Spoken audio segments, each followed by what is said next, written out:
Isa pang good news, magpapatupad ang Meralco ng malakihang bawas singil sa kuryente ngayong buwan ng Hunyo. Ayon sa kumpanya, 84 na sentimos kada kilowatt hour ang itatapya sa kanilang singil. Naniniwala ang ilang consumers na makatutulong ang bawas singil sa kanilang kabuhayan. Si George Bandola ang ating tagapagbalita. Mababawasan ang bayarin ng kuryente sa Metro Manila ngayong buwan. Para sa 63 anyos ang si Aling Erlinda Juarez, makakatulong daw ito sa kanyang anak pambili ng pagkain. 2 taon nang nagtitinda ng sigarilyo at candy sa EDSA si Aling Erlinda, kaya malaking bagay ang matitipid sa bayarin sa kuryente. Malaking gastos ang anak ko sa pagbabayad sa kuryente, bahay, tubig, yung baon ng pagkain namin. Ako nagtumutulong sa pambaon ng apo ko sa mga project diyan ko kinuko sa panininda ko. 1,800 pesos naman ang binayaran sa kuryente ni Aling Nelda Umadhay noong nakarang buwan. Ayon sa kanya, pandagdag naman sa puhunan niya sa banana Q at kamote Q yung matitipid sa bayarin ngayong buwan. Maganda kahit papaano katulad ngayon, ang laki ng bill ko. Idagdag puhunan. Ilang taon na rin po ba kayo nagbibenta ng mga banana Q? 3 taon pa lang. Sabi ng Manila Electric Company, 84 centavos per kilowatt hour ang bawas singil ngayong buwan. Ito na ang pinakamataas na bawas singil ng kuryente ngayong taon ayon sa Meralco.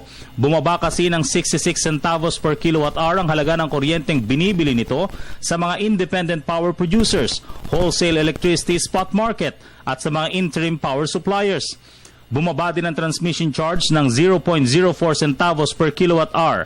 Bumaba din ang value-added tax at universal charge na babayaran sa 0.09 centavos. Bumaba rin sa systems loss at subsidy sa 0.05 centavos.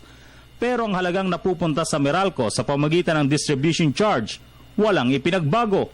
By next month, we're likewise looking at a reduction o dun ho sa bawas singil naman sa distribution charge portion. O ito ho yung charge na napupunta sa Meralco.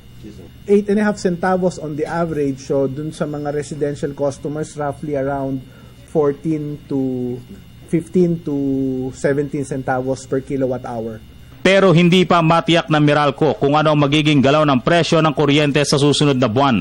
Posibleng bumaba na kasi ang demand dahil bahagyang lalamig ng panahon sa pagdating ng tag-ulan. Pero halos lahat naman ng planta magkakaroon ng maintenance shutdown. These are just the scheduled maintenance shutdowns. So ito yung kinakailangan downtime ng power plants upang makapag-perform ng regular maintenance at ma-ensure ang kanilang reliability at availability. Inaasahan sana natin na doon ng forced outages, lalo na ng mga malalaking power plants. Bumaba na ang presyo ng kuryente noong nakarang buwan. Hindi ito napansin ng publiko dahil tumaas naman daw ang konsumo noong summer months dala ng init ng panahon. Kaya pakiusap ng Meralco, magtipid pa rin. Para sa Telebisyon ng Bayan, George Bandola.